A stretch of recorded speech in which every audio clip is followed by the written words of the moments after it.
जय हिंद दोस्तों। GK with SK के ऑनलाइन यूट्यूब चैनल पर आप सभी का स्वागत है। आज हम लोग ईवीएस के सभी महत्वपूर्ण प्रश्नों को वन लाइनर के तौर पर देखने वाले हैं। आई होप कि ये वीडियो आपको पसंद आएगा। तो चलिए शुरू करते हैं। सबसे पहला क्वेश्चन हम लोग लेते हैं प्रमुख प्रमुख दिवस। प्रमुख दिवस में अगर देखा जाए सबसे पहले जल दिवस आता है। जल दिवस मनाया जाता है 22 मार्च को। इसके बाद अगला है पृथ्वी दिवस। पृथ्वी दिवस 22 अप्रैल को। जैव विविधता दिवस 22 मई को। 22 मार्च, 22 अप्रैल, 22 मई। जल दिवस 22 मार्च, पृथ्वी दिवस 22 अप्रैल, जैव विविधता दिवस 22 मई। अगला हमारा है वन दिवस। वन दिवस आपका 21 मार्च को मनाते हैं। प्रवासी पक्षी दिवस 8 मई को मनाया जाता है। पर्यावरण दिवस 5 जून को मनाया जाता है। शौचालय दिवस शौचालय दिवस मनाते हैं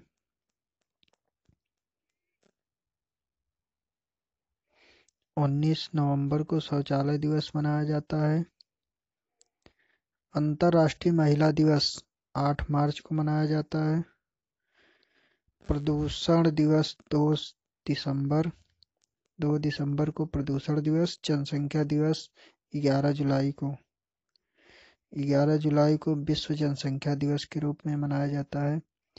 विश्व खाद्य दिवस 16 अक्टूबर को। राष्ट्रीय उपभोक्ता दिवस 24 दिसंबर को मनाया जाता है। विश्व कैंसर दिवस 4 फरवरी को मनाया जाता है। 4 फरवरी को विश्व कैंसर दिवस। अंतर्राष्ट्रीय मातृभाषा दिवस 21 फरवरी को।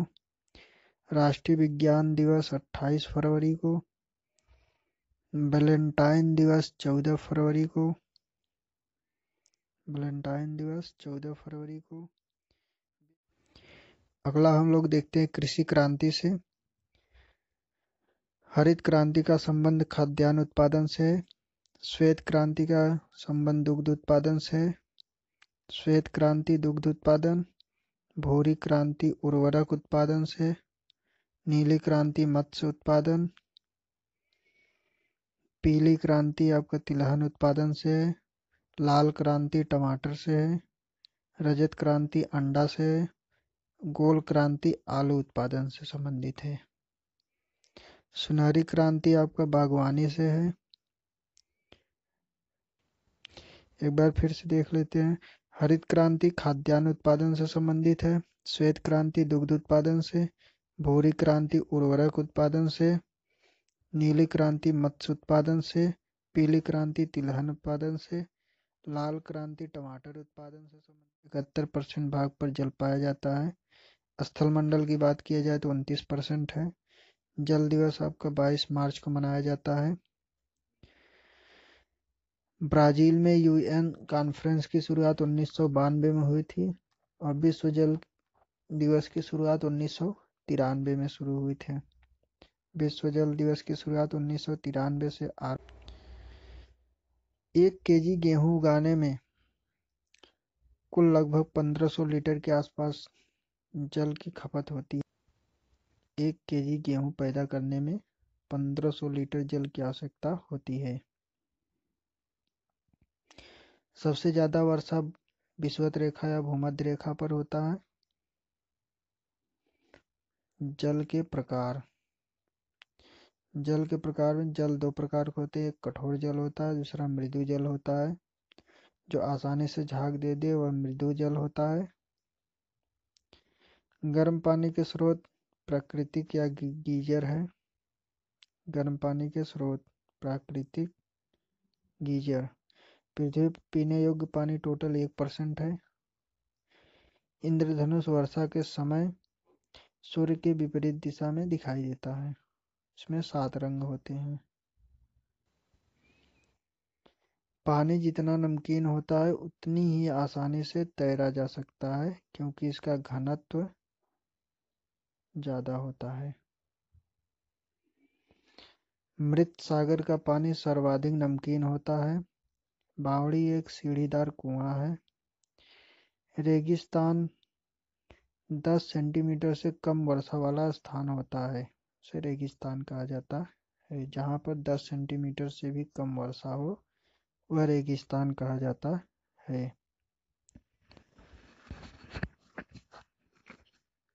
जल ही जीवन है, बूंद बूंद कीमती है, इसे बचाइए, इसका नारा दिल्ली जल बोर्ड द्वारा दिया गया है।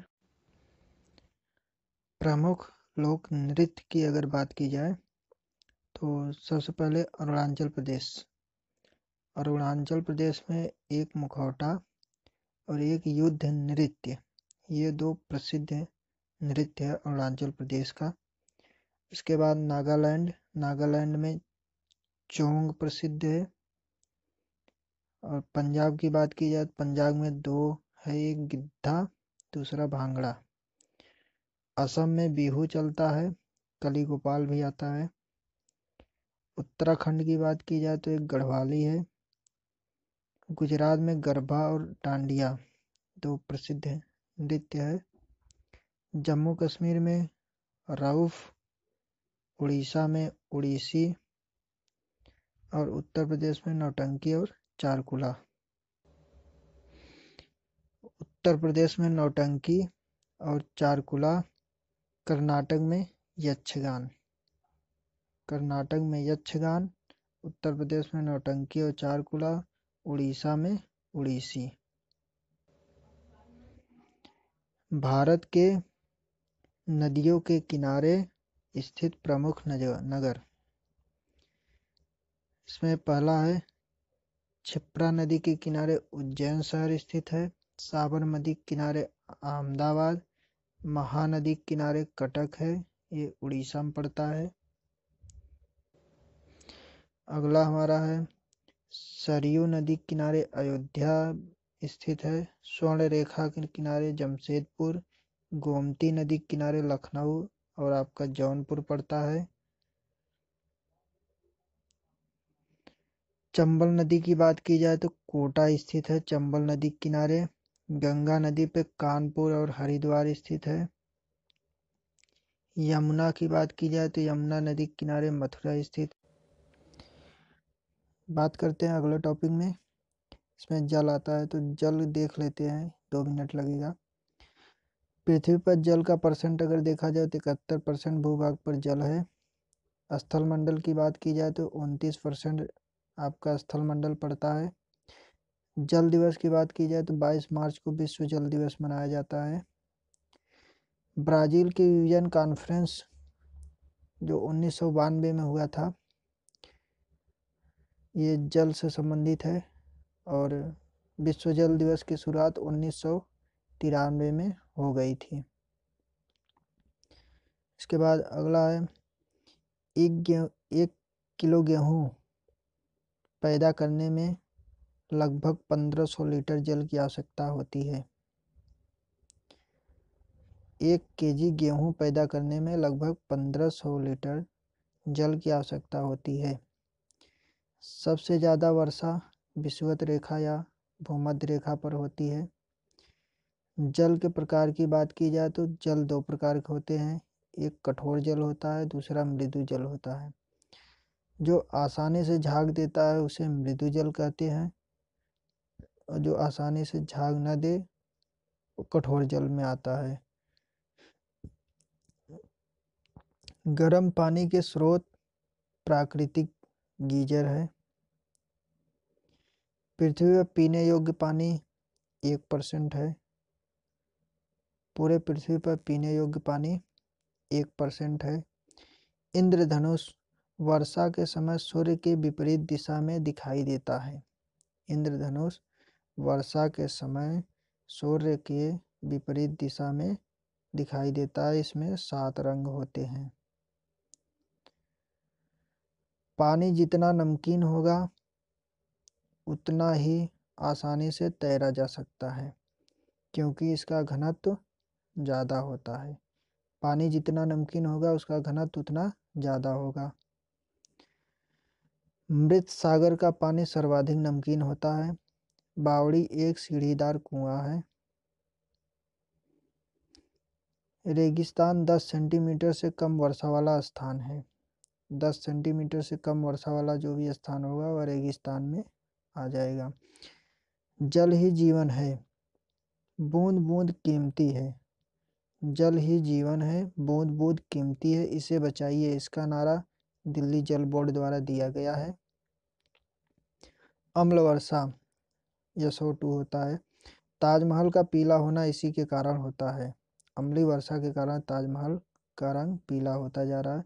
सबसे शुद्ध जल जो होता है वह आपका वर्षा का जल होता है।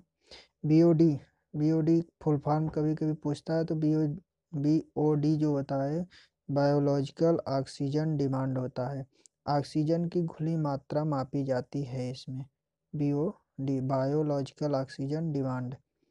और COD क्या होता है? Chemical oxygen demand. ये BOD से थोड़ा सा कम होता है। इसके बाद DO भी होता है। DO जो है डिजॉल्व ऑक्सीजन होता है, पानी में घुली ऑक्सीजन जिससे जीव जीवित रहते हैं। अगला है भारत की सबसे दूषित नदी। तो भारत की सबसे दूषित नदी यमुना है। कृत्रिम वर्षा सिल्वर आयोडाइड से संभव है। TDS पूछ लेगा, टोटल डिजॉल्व सॉलिड होता है TDS का फुल फॉर्म। अगला हम लोग देखते हैं vitamin. Vitamin A, B, C, D, E और K 6 प्रकार के विटामिन होते हैं। विटामिन की खोज सर्वप्रथम फुंक ने किया था 1911 में। जल में घुलनशील विटामिन 2 होते हैं, B और C। ये ट्रिक मैंने रखा है। गई भैंस का पानी में, B से भैंस, C से BC भैंस, गई भैंस पानी में। वसा में घुलनशील, तो जो पानी में हो, पानी में कौन जाता है? B और C। बाकी जो बचेगा वह वसा में घुलनशील हो जाएगा। A, D, E और K वसा में घुलनशील। विटामिन से हमें ऊर्जा नहीं मिलती है, एक की पॉइंट है, विटामिन से हमें ऊर्जा नहीं मिलती है। इसके बाद विटामिन ए देखते हैं। विटामिन ए का रासायनिक नाम रेटिनॉल है। विटामिन ए से जो रोग होता है वह रतौंधी होता है। इसकी कमी से, विटामिन ए की कमी से रतौंधी होता है। इसके स्रोत में हरे पत्तेदार सब्जी, गाजर और मूली इत्यादि आते हैं। इसके बाद अगला है विटामिन B1। B1 का रासायनिक नाम थायमीन होता है। रोग इसमें बेरी बेरी हो जाता है। इसके स्रोत की बात की जाए तो अंडा, दूध और मूंगफली है, ETC इत्यादि और भी कुछ आते हैं। Vitamin B2। B2 का रासायनिक नाम राइबोफ्लेविन, राइबोफ्लेविन। त्वचा का फटना, दूध, मांस आदि इसके स्रोत हैं। विटामिन B3 नियासिन या निकोटिनामाइड। B3। B5 को रासायनिक नाम पेंटाथेनिक एसिड होता है। B7 का रासायनिक नाम बायोटीन है। B12 का रासायनिक नाम साइनोकोबालामिन और B6 का रासायनिक नाम पायरिडॉक्सिन होता है। विटामिन C का रासायनिक नाम एस्कॉर्बिक एसिड है। इसके स्रोत नींबू, संतरा और मिर्चों में पाया जाता है। इसके रोग C से स्कर्वी रोग हो जाता है, ध्यान रखिएगा। Vitamin D। विटामिन D का रासायनिक नाम कैल्सीफेरॉल। स्रोत मछली, तेल, दूध, मक्खन इत्यादि। सूर्य के प्रकाश में भी विटामिन D पाया जाता है। इससे सूखा रोग बच्चों में, जिसे रिकेट्स कहते हैं, वयस्कों में ऑस्टियोमालाइसिस हो जाता है। Vitamin E। विटामिन E का रासायनिक नाम टोकोफेरॉल है। रोग इसमें जनन शक्ति का कम होना। स्रोत वनस्पति तेल और अंकुरित बीज है। विटामिन K का रासायनिक नाम फिलोक्विनोन है। रोग रक्त का थक्का न बनना। इसके स्रोत जो पाए जाते हैं टमाटर और हरे पत्तेदार सब्जियां इत्यादि में पाए जाते हैं। तो आई होप ये वीडियो आपको पसंद आया होगा। मिलते हैं अगले वीडियो में, तब तक के लिए जय हिंद।